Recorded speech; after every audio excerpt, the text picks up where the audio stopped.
Ready when you are.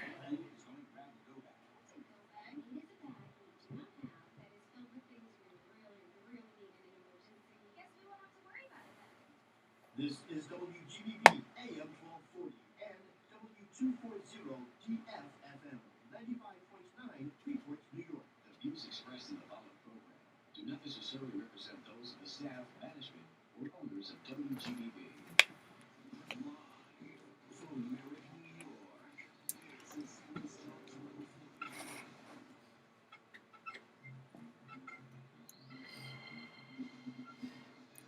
That's right, ladies and gentlemen, and welcome once again to another edition of Sports Talk 1240, right here on August 2nd, 2020.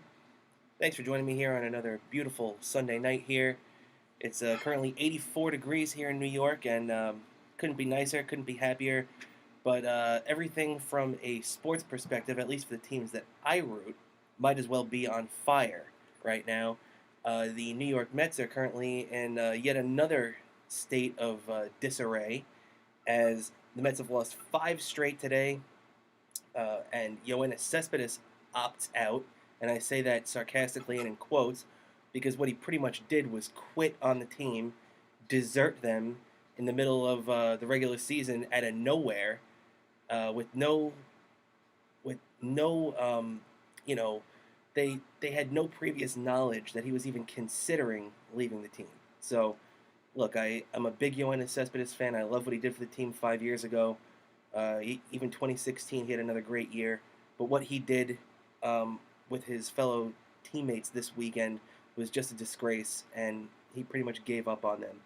And it's a very sad state of affairs for the New York Mets right now, as sitting at 3-7, currently in the basement in the National League East, not looking too good right off the bat. The Yankees are quite the opposite, as they always are, to the yin to the Mets yang, as the Yankees are 6-1, going for the sweep tonight against the Boston Red Sox on Sunday Night Baseball, against the on ESPN. So they get the national spotlight, as you would expect. The first series of the year between the Red Sox and the Yankees to get that attention. The Yankees won the first two 5-1 and 5-2. Looked pretty dominant in both games. They got off to a tough start today with James Paxton. I'll get to the Yankees in a couple of minutes, but they're right in it right now, 6-5, and Yankees looking very good. Got a lot more news going on as both local teams are in the playoffs right now. The Rangers and the Islanders in the NHL playoffs. That's going on there. They're both in the bubble in Toronto. Good start for the Islanders, a 2-1 win. Bad start for the Rangers, a 3-2 loss. Get into that in the second half of the show. Also, talk a little bit of Jets and Giants. We had a couple of big opt-outs in the last week since the last time I've been on, as Jets star middle linebacker C.J. Mosley opts out, shockingly, but apparently he had some family members with pre-existing conditions, and the NFL gave these guys the opportunity to opt out, and he took it. So, in this COVID environment and everything, you can't blame the guy for thinking family first. And if, supposedly too, going back to Cespedes for a second, they said that he had some family member with underlying conditions too, but he could have gone about it more like Mosley did and let the team know that he was even considering it before they started up baseball again. But I'll get to that in a minute.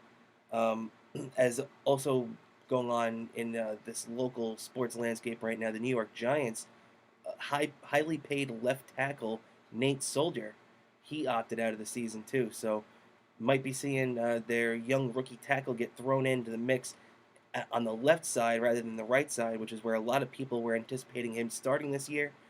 So it's going to be very interesting to see how a lot of these teams deal with these opt-outs. And you know what? I was going to start with the Yankees, but as we're on the topic of opt-outs, let's go to Cespedes today, as it was just a real circus from the get-go, because you turned on Mets pregame, and they really didn't say anything about it. There was no word. You saw Cespedes wasn't in the lineup, but you just said to yourself, okay, it makes sense. They're facing a righty today. He's played the last few games. Maybe they're just giving him the day off. Well, that's not the case. As they started the game just shortly after 1 o'clock, Gary Cohen, the Mets play-by-play announcer, he let the audience know that Yoenis Cespedes was not there. They didn't know where he was. They didn't. At this point, they still didn't even let you know if he was okay. A lot of people, when the Mets just reported initially that Yoenis Cespedes has not reported to the stadium, and that all attempts to communicate with him have have failed. They have had no contact with him since the previous night. And what we found out later on is that they sent security to his hotel room to check on if he was okay, because who knows? God forbid the guy could have been dead in there, which is wouldn't be the first time this has happened. I remember back in 2002 when that happened to Darryl Kyle. He had a heart attack overnight and died in his hotel room, and he didn't report to the stadium. And it wasn't until later on that they found out that he passed away in that infamous series between the Cubs and the Cardinals that a lot of baseball fans will remember, with Joe Girardi wiping tears out of his eyes because it shocked them so much. So, it was understandable that the Mets wanted to check on his safety at first, because who knows what could have happened. But luckily, they found out that his hotel room had been completely packed up and he was nowhere to be found. Then later on during the game, they were informed by Cespedes' agent that he had opted out for the season. Now, I saw reports coming from Tim Healy, Bob Nightingale, a couple other guys, a couple other well-known sources saying that Cespedes has family members with underlying conditions which would make them susceptible to COVID, and maybe he just threw his hands up in the air and said, you know what, it looks like this team's not going anywhere. Cespedes is not exactly having success at the plate. He's got two big home runs, the one on opening day that we played last week on this show. That was a lot of fun to reminisce about, and a lot of fun to watch. His bomb off Chris Martin in the Citi Field upper deck, which won opening day for them. But since then, there's been a lot of struggles for Cespedes. He's hitting 179 with 2 home runs and 4 RBIs. Just doesn't look comfortable at the plate. In fact, he had 31 plate appearances this year, and he struck out 15 times. It's 48% times the plate. This guy's going down swinging. And that's tied, actually, for the highest percentage in Mets history for plate appearances and strikeouts. So that's you can just tell that he wasn't getting it done. Cespedes apparently, opted out overnight, so there's nothing you can do now. He's gone. Brody Van Wagenen addressed the media after the game. Another disgraceful Mets loss, which I'll get to in a moment. We haven't even begun digging into the Mets yet, because there are a lot of people on this team that need to be ripped. Not really the manager or anything like that, but a lot of the players. They need a big wake-up call.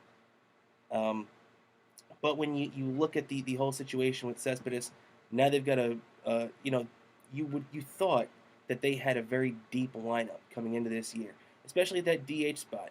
You could DH Ramos a couple of days if you want and start guys like Rivera, who's on the DL already, or the IL, whatever you want to call it. Tomas Nido could take his spot at catcher. You stick Ramos at DH. You could stick J.D. Davis at DH, who's a much better hitter than he is defender. You can stick Dom Smith at DH. You have a plethora of guys, and that doesn't even include Billy Hamilton, who they picked up today in exchange for minor league prospect Jordan Humphreys, who is very well regarded. And now I'm not going to sit here and complain about that trade for Billy Hamilton, because I actually like the fact that they got this guy who's a plus defender and a speedy guy who you can stick on the base path and he could steal a base at will. I remember last year he played for the Braves. He killed the Mets. Every time this guy came up, he was getting a big hit, stealing a big base. You knew as soon as he was on first base, he was coming around to score. So hopefully he's still got a little bit of spunk in his step, because the Mets need it. The Mets need it bad. And if we want to turn our attention to the actual on-field results, let's talk about this Atlanta series. I'm not even going to talk about those 2 awful games at Citi Field on Wednesday and Thursday last week against the Red Sox, where the Mets lost both games, looked awful in doing so. They lost 6-5 and they lost 4-2. That 6-5 loss is the weakest 5 runs I've ever seen any team score in the history of baseball. The fact that they scored 5 runs is a miracle. Both games, they went 4 for 24 runners in scoring position. Awful. Awful. You cannot do that. When your team that has lost as many starting pitchers as the Mets have in the last 12 months, I mean, you think about it, they lost Zach Wheeler to free agency, they lost Noah Syndergaard to Tommy John surgery, and they lost Marcus Stroman just as summer camp started. because he had the muscle tear in his leg. So you need your hitting to hit and hit like they did last year. I'm looking at you, Pete Alonso, the polar bear, who he's got all these names, he's got all these nicknames. The camera's always on him. He's got he's got the microphone on him for his first base YouTube documentary series, whatever the heck he's doing. Change it. Rip that microphone off and don't put it on the rest of the season because right now you stink.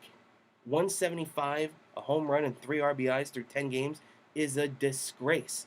And I know he got off to a great start last year, but you cannot start a 60-game season off where every single game matters, every single at bat matters. You're under the microscope that much more, the magnifying glass, and you just have completely withered, especially runners in scoring position. He's 2 for 14 with runners in scoring position that year. This is a joke.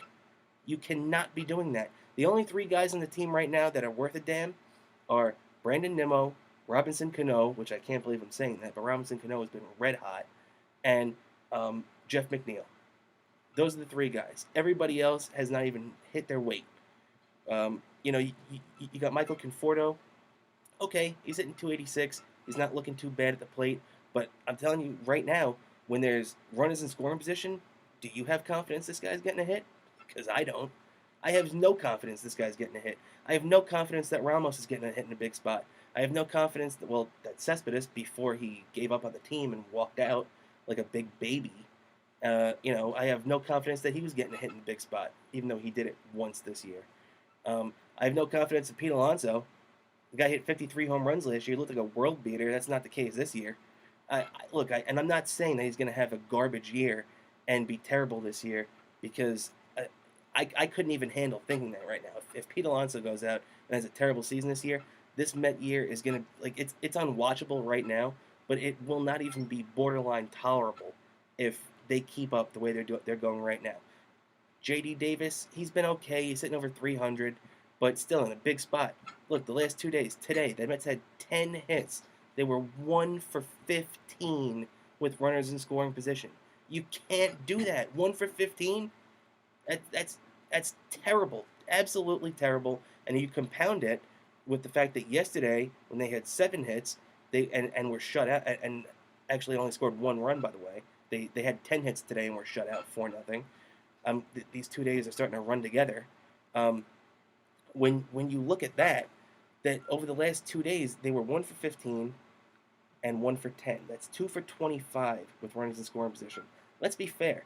If you go back to Friday night where they lost one of the worst games that I've seen the Mets lose in years, I put that up with the game against the Nationals with Kurt Suzuki hitting that big home run off of Edwin Diaz last year. The Mets blew a big, I think it was 8-3 lead, and they blew that game against the Nationals, which propelled the Nationals onto the playoffs and the World Series, and the Mets to going home.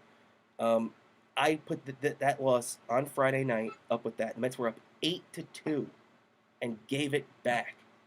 Time and time again, the bullpen has failed the Mets this season. And the one criticism I will have of young manager Luis Rojas is that he did leave a couple of guys in too long in this stretch. Edwin Diaz, he let him throw 40 pitches just about the other night when he clearly did not have it. The guy should have come out earlier.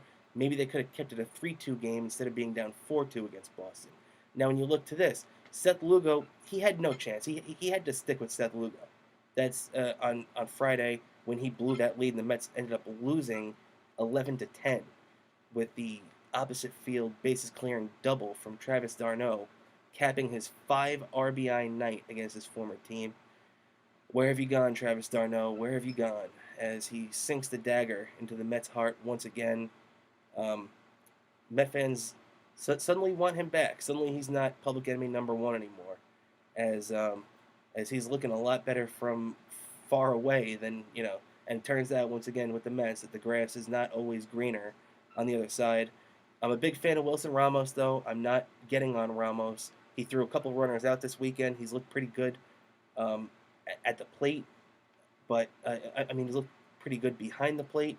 But as for at the plate, he's got to get his production back up to a level that, where it was last year during his 26-game hitting streak when he was hitting over 300.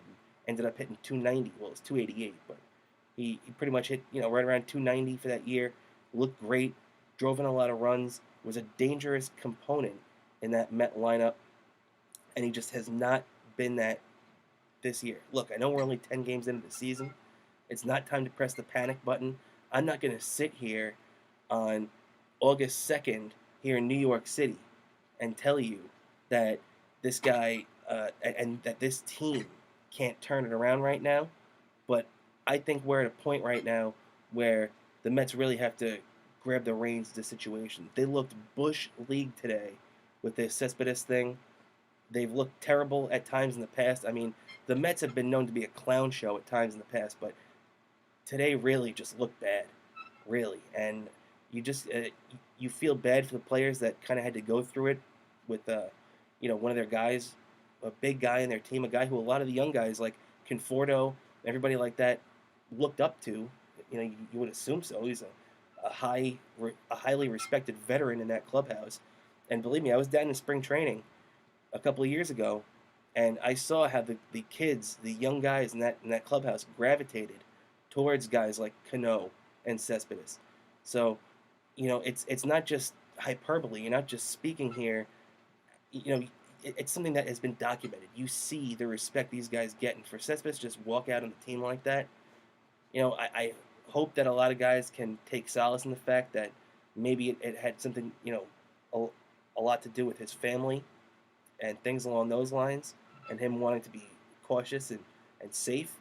But when it comes down to it, and you're sitting there, and you're sitting 3-7, and you're going to sleep tonight, knowing that you got Jake on the mound tomorrow, but you're going against Mike Soroka, who always pitches good against the Mets in Atlanta, where the Mets never win, against the Braves, who always beat the Mets no matter where it is. you how are you going to avoid this 4-game sweep tomorrow? You have to. They have to be leaving Atlanta tomorrow, getting on a plane tomorrow night at 4-7.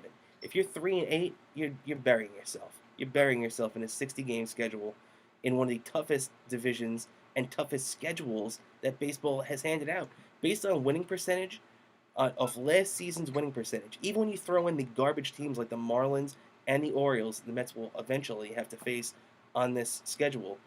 It is the strongest schedule across Major League Baseball. Nobody has a tougher schedule than the Mets or anybody in the National League or American League East. Both of those teams are world beaters.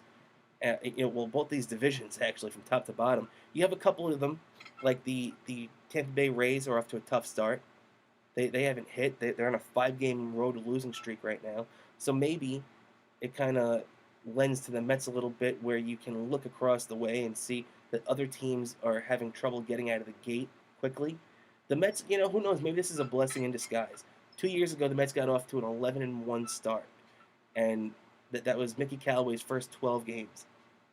Now we all know how 2018 ended, with the Mets pretty much crashing and burning, and being out of it pretty much by Memorial Day. It was, a great start to the season. And that's the only thing you wanted to remember about that season.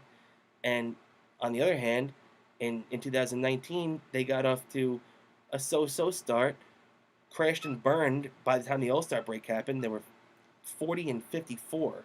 And then the rest of the season, the final 60 games, they went 39-21. So they gave you that hope coming into this year that they could pull it all together and get their act together. But that just hasn't been the case right now, as the Mets continue to do Mets-like things. And there's really nothing you can say about that. There's nothing else you can say. On the other hand, the New York Yankees continue to do New York Yankee things. And one of those things continues to be beating the Red Sox. And the Red Sox this year, they looked really bad coming into those first 2 games at Citi Field. They managed to salvage those 2 games, went to Yankee Stadium feeling pretty good about themselves. And the Yankees took those good feelings and flushed them right down the toilet, because the Yankees went out, beat them the first 2 games, combined scores of 10-3, 5-1, and 5-2. Masahiro Tanaka made his first start yesterday, which has got to make Yankee fans feel good. He only threw 50-plus pitches, but you got to remember, too, he took the line drive off his head about a month ago, when all this summer camp stuff was getting started. So Masahiro Tanaka, just the fact that you're seeing him on the mound right now, working and looking effective as he did into the third inning, you can take a deep breath and just say, as long as he's good by September and October, that's the only time the Yankees need him. He's a so-so regular season pitcher anyway, but he is money in the playoffs. We all know it. If you've ever seen and know anything about Tanaka, you know that. The guy's going to come through. Just let him get right, and that's the only thing you need to worry about. Um, as for the, one thing that would concern me right now is the guys behind that. Paxton. Paxton's not looking too good. Paxton scares me. Tough night tonight for him. And but a guy that you could maybe slot into his spot is Jordan Montgomery. Jordan Montgomery pitched very effectively into the sixth inning against Boston, only allowing one run on Friday night. So that's a guy that maybe you could depend on. And that's a guy, too, that might not have been in the Yankee rotation had the season started on time. They might have been doing a lot of patchwork up until, because he was coming back from, you know, from missing a season last year and having Tommy John surgery. So it's nice to see Jordan Montgomery back and getting guys out again. He even looked good against the Mets in his first real competitive start in one of those exhibition games. So you've got to like what you see out of him. You got to like you got to like what you see out of these Yankees. They're fighting back too. Like I said, Paxton did not have a good night tonight. And what is it right now? It's 6-6 in the sixth inning. Aaron Judge hit a big 3-run shot. They were down 2-0. Judge hit a 3-run shot to put them up 3-2. They ended up going back down 5-3. They erased that lead 5-5. Went down 6-5. Now it's tied 6-6. Typical Yankees. Typical not giving up. Doesn't matter how much they're down by. They're still in the game. Aaron Judge now with the 3-run shot tonight has homered in 5 straight games. That guy looks like he's locked in right now. And that's another guy, too. Him and Giancarlo Stanton, who's been locked in, both probably wouldn't have been with the team on opening day if opening day was at the end of March, beginning of April, like it was supposed to be. So the Yankees kind of benefiting from having a little bit of extra time to get these guys ready and get these guys prepared. So if you're a Yankee fan, just sit back and enjoy the ride because that's what this season's going to be. It's going to be a fun 60-game ride. You know right now the Yankees are going to be in the playoffs no matter what. 16 teams making the playoffs. There is no way the Yankees are not going to be in that top 16. Now, if you would have talked to me a week or two ago, I would have told you I felt very confident that the Mets were going to be in that 16 too. But the way their bullpen and everything has gone, I would not be surprised if come October, somehow, even with a 16-team field, the Mets are not involved. But that remains to be seen, and there still has 50 games yet to be played, and they just have to, keep working at it, keep making these player moves, and get the best. Eventually, it's 30 people right now. It'll be 28 in a week or two, and finally, you'll finish off that stretch of the season with 26. But back to the Yankees, if you're a Yankee fan, the only thing that you really have to do is just watch these guys, hope that the guys behind Garrett Cole and behind Tanaka get themselves right. We mentioned a couple of them. Maybe they got Loizaga getting in there. They had this guy King come in tonight through a couple of innings and look pretty decent. So if it wasn't for Xander Bogaerts, the Yankees would be winning right now tonight. That kid for Boston, their shortstop, is just having a hell of a year. And actually getting back to Judge and his 5 straight home runs, in doing so by hitting home runs in 5 consecutive games, Aaron Judge is the first Yankee since Alex Rodriguez in his 2007 MVP season. And remember, he had 54 home runs that year. He's the first Yankee to hit home runs in 5 consecutive games since then. So that's definitely of note because it takes a really locked in player to homer in that many straight. And it also reminds me of Daniel Murphy homering in 6 straight in the playoffs in 2015. But that's a whole different story. It feels like a different world at this point. So just to wrap up this first half before we take our first break of the show, Yankees good, Mets not good. Just remember that, and that's really all you need to know about New York sports. And with that, ladies and gentlemen, we'll be taking our first break of the day. Thanks for sticking with me here on Sunday night and letting me get a lot of that off my chest. We'll be talking a little football and a little playoff hockey in the second half of the show. Stick around if you can, and I'll be back in a minute.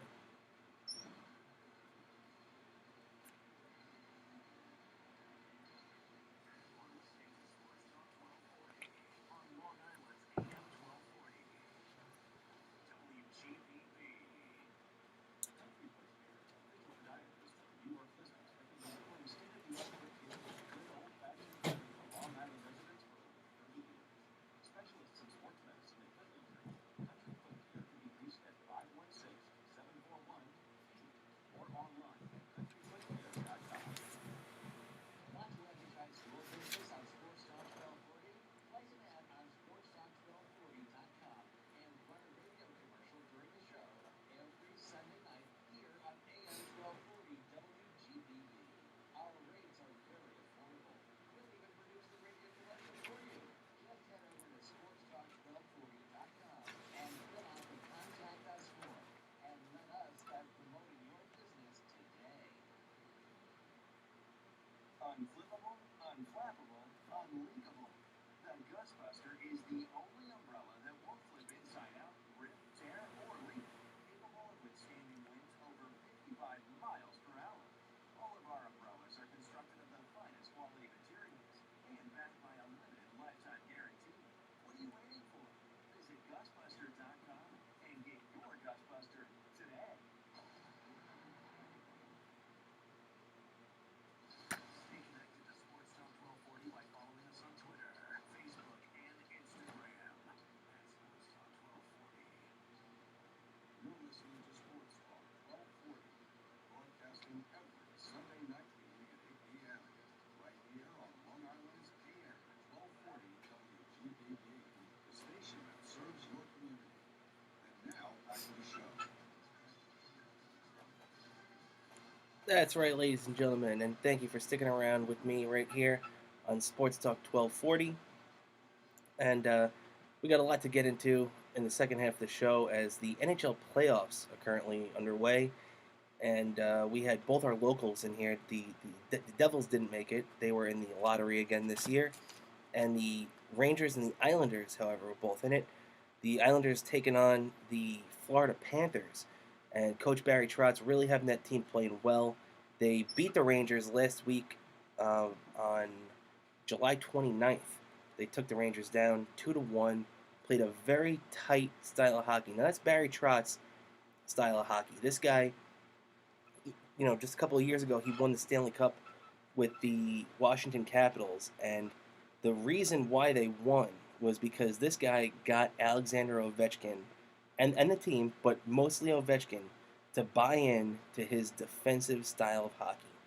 And it's very reminiscent of the type of hockey that the Devils used to win, many Stanley Cups with. I think it was 3, after it was all said and done. And Brodeur, really bought into the same thing. And when it comes to this Stanley Cup, there are certain teams that could go out there and just blow you away. You've got guys like the Edmonton Oilers, for instance, who, by the way, are down 0-1 in their qualifying series against a much less talented Chicago Blackhawks team. But the Blackhawks won the game 6-4 and just blew them away. And even though that team was able to go out there and score 4 goals and look pretty good doing it, they had allowed 6. They don't have that defensive structure that a team like the Islanders have. And, the Islanders went out there and were able to go out there, set the tone against the Panthers, who statistically were a better team than the Islanders. But, we just knew, just like a lot of people thought that the Rangers had the edge against the Carolina Hurricanes for a lot of reasons. Everybody knew, too, that the Islanders had the edge against the Florida Panthers for whatever reason. The teams just are matched up well in the Islanders' favor. And you knew that former Ottawa Senator J.P. Pajot, who the Islanders picked up at the trade deadline this year, they gave up a lot to get him, too. And he paid off immediately as 12 minutes into the first, he scored from former Ranger Derek Brassard. And the Islanders took a 1-0 lead.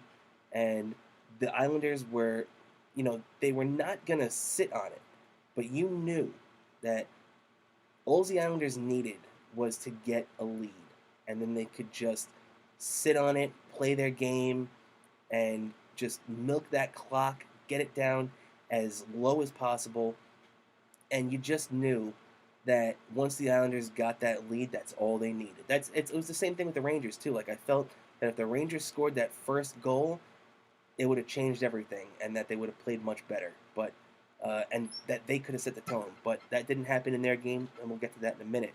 But the Islanders were able to go out there. They eventually would make it a 2-0 game as they scored 3 minutes into the second period on a nice snapshot on power play by Bolivier, who that guy always comes up in a big spot. He always makes me nervous. I'm a Rangers fan, if I haven't said, and he always makes me nervous in those Rangers Islanders games. And Pajot too. Both guys who scored in this game are dangerous, and they're big game type players. And the Islanders got from that. I mean, they were able, Huberdeau, who is the pretty much the best player or one of the best players on the Florida Panthers, was able to make it a real close game early in the third, cut the lead in half, 2-1, 23 seconds in, but the Islanders were just able to just play their style of hockey. And when the Islanders are able to play that kind of hockey, they don't have to worry about Varlamov, their goaltender. He's going to make every big save. He's going to do everything that you'd expect him to do. The Islanders have a good backup too in Tommy Grice, but this guy Varlamov, he seems like a big game guy to me, and even more so than Sergei Bobrovsky, who is a big money guy that the Florida Panthers paid to. They acquired him from the Columbus Blue Jackets in the offseason. They really wanted to change the culture of this, this perception of the Florida Panthers, who were always thought to be a team that had a good scoring offense, but not enough defense, and really wasn't meant to be taken seriously because, as good of a team as they were not going to go deep in the playoffs. You were not going to be threatened by this Florida Panthers team in a 7-game series, or in this case, a 5-game series. And that's unfortunate when you have a team that's as talented as the Florida Panthers are. As just to check in on the Yankee game right now, if you're not watching, the Yankees are currently down 7-6 as Devers hit a home run earlier this inning that knocked King out of the game. But the Yankees are still in it right now, 7-6.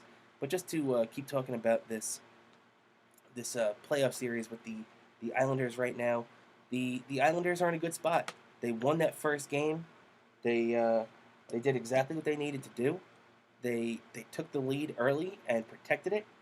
And when you're a good team like the Islanders, it's all you have to do. Because like I said, that's New York. That's old New York Ranger hockey when they would have Lundqvist in his prime, and Tom Rennie and John Tortorella coaching, or that's Stanley Cup winning strategy from the old New Jersey Devils with in the Marty Brodeur days, where they really were never a big scoring threat, and were always coming up big with 2-1 wins, 2-0 wins, 1-0 wins.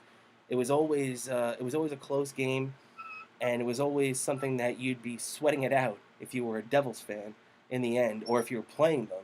You thought that your team would have the end, or the edge, or you'd think that you're still in it, and the team just sits on the lead and is able to protect, and that's what the Islanders did in this game.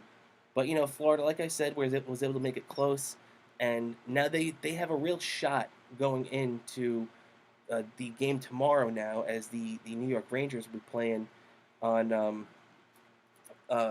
Monday at noon, but the Islanders will be following that up with the game on Tuesday, also at noon, and the Islanders play Tuesday and Wednesday against Florida. So those are the only games that we know for sure that they're playing. But if the Panthers are able to steal one of those games, then they'll be playing Game 4 on Friday the 7th. And should there be a Game 5, it'll be played on Sunday the 9th, a week from today. So the Islanders have their schedule laid out in front of them, all in Toronto. I like the way that hockey has set up this whole bubble experience where, you know, I don't think that it's as noticeable with hockey as even with baseball, because you do notice all those empty seats, and it is very noticeable when you hear these guys talking to each other on the field. In hockey, I don't think it's as noticeable. I think you're always fixated on the ice, the action going on the ice, the action going on in between the benches and everything like that. But in hockey, you're not focused on the crowd that much. Basketball, the crowd is a big part of basketball and football too. So it's going to be interesting to see how, in basketball we've seen already. I personally don't think basketball translates that well. I mean, obviously the games are still fun and entertaining, but I don't think basketball, as it's being presented, translates as well as hockey does, on the TV screen, at least at this moment. I think there's something that they can do. I think hockey did a really great job in covering up the seats, because if you don't know, they're all playing in Toronto in this bubble that they've created. They have 16 teams over there, with all of them at different hotels and everything. So both those hotels are connected to the Toronto Maple Leafs arena, which is the one that all these NHL games being played at. The good thing about being in Toronto, though, is that there's so many other rinks around Toronto, because it's such a big hockey-centric city, that you could get in, all these guys practicing and not having to worry about, disrupting, or taking ice time away from any other team. All these guys are going to be able to get in there no problem. Now, as we look to the Rangers, also getting off the Islanders for a minute, the Rangers were not as the Rangers didn't translate as well as the Islanders did. The Rangers had a rough first period. They took a lot of penalties in this game. They also had a lot of penalties taken against them by the Carolina Hurricanes, but they weren't able to take advantage of any of those things. Just like I was talking about the Mets earlier tonight, apparently the teams that I root for really like to waste opportunities that are given to them. The Mets, 2 for 25 in scoring opportunities. The Rangers, 0 for 7 on the power play. So they played with a man advantage 7 times in this game. Now, granted, one or two of those penalties, it was a short amount of power play time, because whatever it was, they were playing 4-on-4, and the other team was finishing up one of their penalties. So there's a couple of things that you have to take into consideration there too, but the main factor is that they played with the man advantage 7 times, and not once were able to take advantage of it. If they were able to take advantage of it even one time, this game, as poorly as the Rangers played early on, would have gone to overtime. Because now, if we look at it now, Henrik Lundqvist was thrust into the starting goalie role. Which, if you listened last week, I said I personally would have started Lundqvist. I obviously I'm a big Henrik fan. I love Henrik. Henrik Lundqvist is one of my favorite players I've ever watched, and I think he is incredibly disrespected by a lot of fans that don't realize how great he is.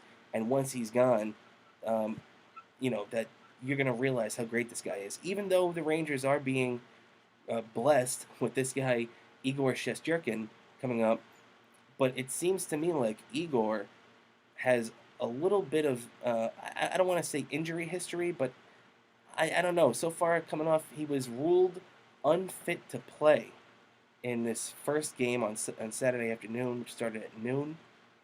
Rangers lost 3-2. Henrik Lundqvist played very well. He was told the night before he was going to be started, and he made 31 of 34 starts. He did allow a goal to Slavin a minute and 1 second in, 61 seconds into the Rangers playoff game, but he was very solid after that, only allowed 2 more. One of them was just, dead to rights on a power play. There's nothing he could do. The other one was a very powerful wrist shot from a very good player in Aho. So the Canes were able to get a little bit of separation between the Rangers by building a 3-1 lead. Mark Stahl would cut it to 3-2 late in the game, but it wouldn't be enough. The other goal came from Mika Zibanejad, surprise, surprise, guy who led the NHL in goals per game in the regular season, 41 goals in only 57 games. Now, remember, most of the NHL played 70 games this year, but Mika Zibanejad missed 13 games early on with an injury, came on and still scored 41 goals in 57 games, also 23 in his final 14. Now, I saw a lot of great Rangers, Gretzky, Messier, Brian Leetch. I don't remember, they talk about the goal scorers, Pavel Bure and Jaromir Jagr. I don't remember any of those guys scoring 23 goals in 14 games. So that's pretty incredible.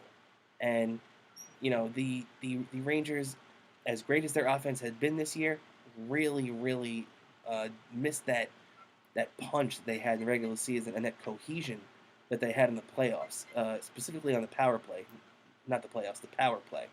And I think they really just needed a couple of games to get themselves back together. It's very tough to have a 4 month layoff and then come back in the middle of the playoffs. I mean, right now they'd be, if it was a regular year, they'd be getting ready for the regular season in a month. Well, training camp at least, and then a couple of preseason games before that. So they'd really only be 6 weeks away from regular training camp. So to be playing playoff games in the middle of August right now has got to be a bit of a surreal situation for a lot of these guys. So you got to understand if maybe it takes a couple of games to get into it. But just like baseball, you're not going to have long. I heard Eddie Olczyk on the radio the other day, old former Ranger, and love listening to Eddie. Very entertaining guy. But he said something that I thought about. He said that he expects within 7 to 10 days, a lot of these teams to, be back in regular game shape and for it to look like what we're used to for a lot of these teams. But I was thinking to myself after he said that a lot of these teams aren't going to have 7 to 10 days to get these games out because if once you lose 3 games this qualifying round, aside from a bunch of these other teams like the Bruins and whoever the Philadelphia Flyers, whoever got in the top 4 seeds where they don't have to play in this qualifying round, and they're just playing their little round robin, waiting for the actual playoffs to start. The the thing is that a lot of these teams, when you're a team like the New York Rangers, you have everything on the line right now, and once you lose that third game, it's over, bye bye. So it's time to press. It's not time to press the panic button yet. I'm not saying that, but what I'm saying is you really have to cross your T's and dot your I's. And one thing I like that David Quinn said, the Rangers head coach, he said after this game that he felt like this team was trying to be too physical, like they were trying to play a brand of hockey, and they were, that took them out of their own game, where they were trying to throw big hits, trying to, fight and trying to have guys that are playing gritty that don't play gritty. They just got to stay within their game. And one thing I noticed too is that Artemi Panarin was not really noticeable on the ice until the final few minutes of the game. So maybe him getting his feet underneath him will help improve that Rangers offense. Mika Zibanejad looked pretty good. Capo Caco looked pretty good. One concerning thing, though, is that former Ranger Brady Shea, who the Rangers traded to the Carolina Hurricanes at the trade deadline, their former defenseman, went out there and laid a brutal hit on Rangers gritty guy Jesper Fast, who's a right wing. He gets in all the dirty spots on the ice. He's there. He's played some of the most playoff games on the Rangers, aside from guys like Lundqvist and Kreider, who've been there forever. Fast has been on extended playoff runs with the Rangers in the past. He was on that team that lost to the Lightning in Game 7 a couple of years ago. So he's been there. He's done that. And when you look at situations like that where you lose Jesper Fast in the first minute of the game, now that's going to throw your offensive lines out of whack. But it's the playoffs. You have to respond, and you have to make good on it. And the Rangers just were not able to do that. They really looked out of sync the first period, especially. The second period, they looked better. The third period, I thought they played really good. But, there's nothing you can do. If you go out there, the Rangers might have been the better team in the second and third period, whatever you want to say. But if that was the case, they weren't the better team in the first period, and that's what cost them the game. And David Quinn knows it, and he wasn't making excuses. A lot of these guys weren't making excuses, which I like. Henrik Lundqvist played good, which you definitely needed. You needed the King to step up when uh, when you have a guy like Shesterkin go down, and who knows what happened. There are a lot of speculation and rumors going around because Shesterkin was not even in in uniform. He was sitting in the stands in a suit, which means normally it would have been the press box, but there really is no press box these days now with there being no press on site. But when you look at a guy like Shesterkin and you say to yourself, okay, this guy's a rookie sensation. He came up, went 10-2, 93% save percentage, which is among the highest in the league since he came in. And you look at it and you say, what really happened? Because he was held out. He said it was unfit to play. They said it is not COVID related, so he's obviously not sick or anything.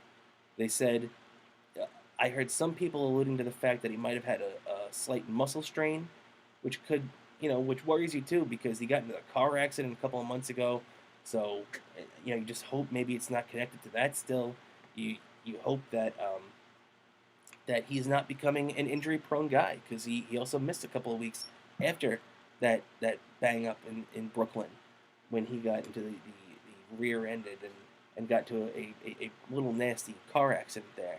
So you just got to hope that maybe these aren't lingering effects. And I also heard somebody suggest that it could have been for discipline reasons. I don't know what he would have been disciplined for. I don't know what the reasoning could have been. So there's a lot of speculation going on right now, and I think Henrik Lundqvist playing as well as he did in Game 1 leads to even more speculation. Because if Shesterkin is good to go, and Lundqvist did not play well, then you'd think for tomorrow's game, which starts at noon, by the way, in about 15 hours, well, actually, closer to 14 now, if if you look at it and say, okay, if Lundqvist didn't play well, it's a slam dunk that you're seeing Shesterkin start Game 2.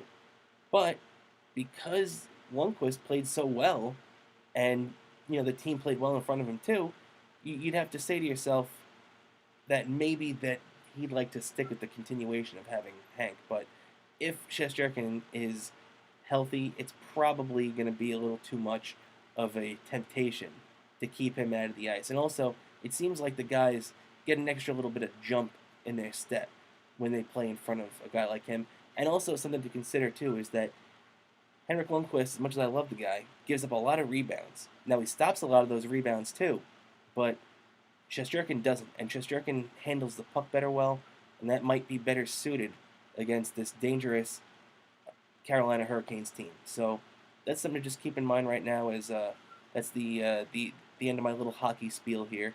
So we got a couple of big games coming up this week. The next 3 days, actually, really every day this week, because the Rangers play Monday, both teams play Tuesday. The Rangers have off on Wednesday. The Islanders play on Wednesday. Both teams play on actually, then after that, the Rangers play on Thursday, and the Islanders will potentially play on Friday. So we'll see how all this pans out right now. A lot of fun going on in the world of hockey right now as it relates to our two local teams. So, like I said last week, you really hope that both these teams win and move on to the Cup playoffs and have a shot at winning that ultimate goal and moving on and making noise. But there's a potential of capitalizing on a defeat in this first round too, where if you don't win and you go down, both teams have a decent shot, 12.5% of winning the number one overall pick. So that's something to keep in the back of your mind as well, should the worst happen, because it would suck to lose. It would suck to have your season end in such a quick fashion to go down in this 5-game series.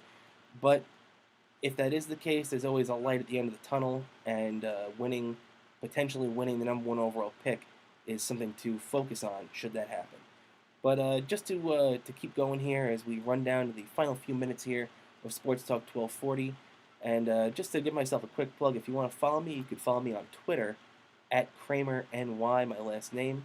So you can check me out on there. Check out Sports Talk 1240 also at Sports Talk 1240. Also, SportsTalk1240.com for all your information for this great show and all its fine hosts and all the past shows as well.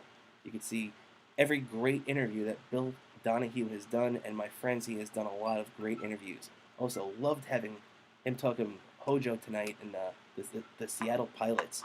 Always love that old baseball talk. But just to keep going here tonight, a couple more notes.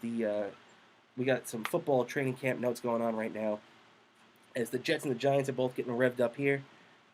We got some news going on, as if you haven't heard, Jets middle linebacker C.J. Mosley has opted out. He did it in the correct way, unlike Yoenis Cespedes, who abandoned the Mets earlier today.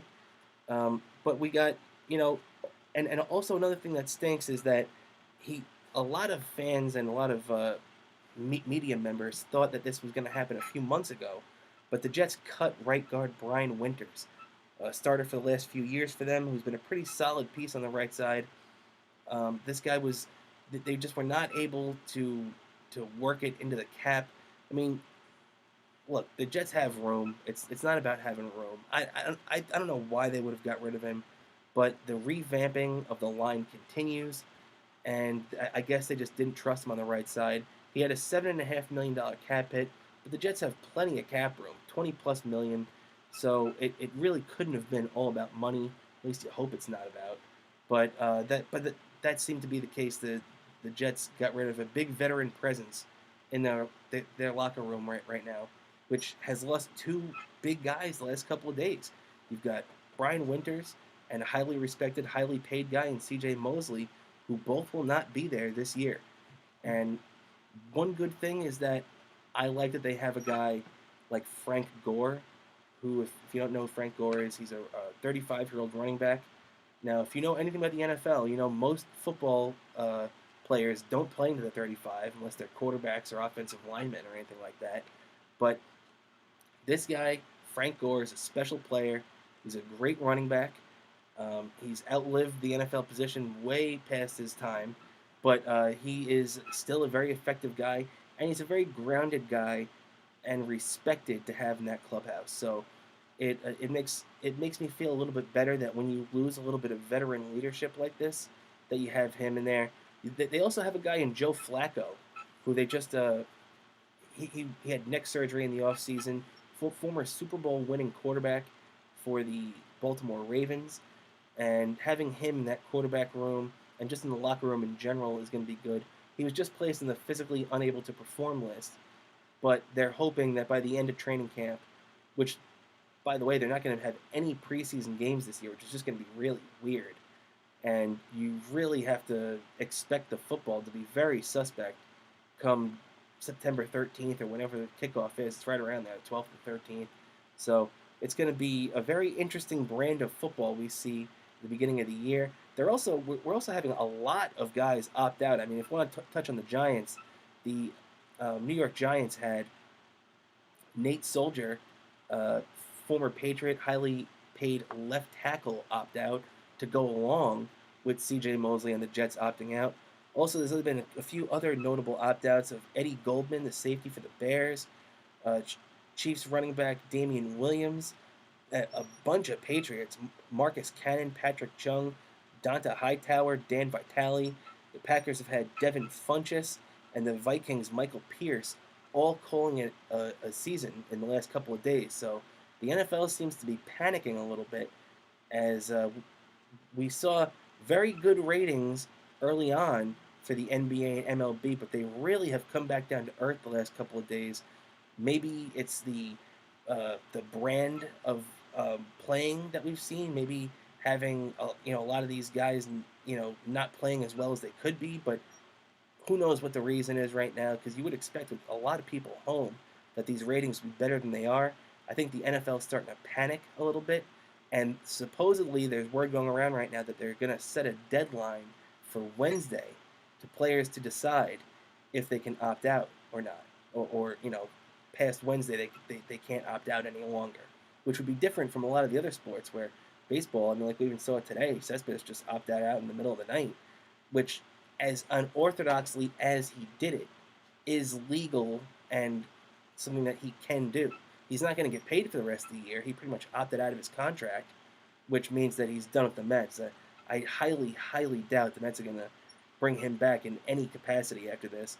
But his contract, if he indeed opt out, it is null and void, and he'll only get paid for the couple of weeks that he spent with them this year, which would be a severely, severely reduced rate because he, coming into this year, he was supposed to be making $27.5 million, but as we all know, he broke both his ankles and would be out. So as we're wrapping up here right now, ladies and gentlemen, I've been yammering on for way too long. Cespedes is not getting 25 or $27.5 million, so that's all you need to know about that. I'm done here, ladies and gentlemen. Thanks for sticking around with me here on Sports Talk 1240. Thanks to Brian behind the glass. He's the best. Thanks to Bill for the shout out. And I'll be back in a couple of weeks. Have a good weekend, and I'll catch you next time.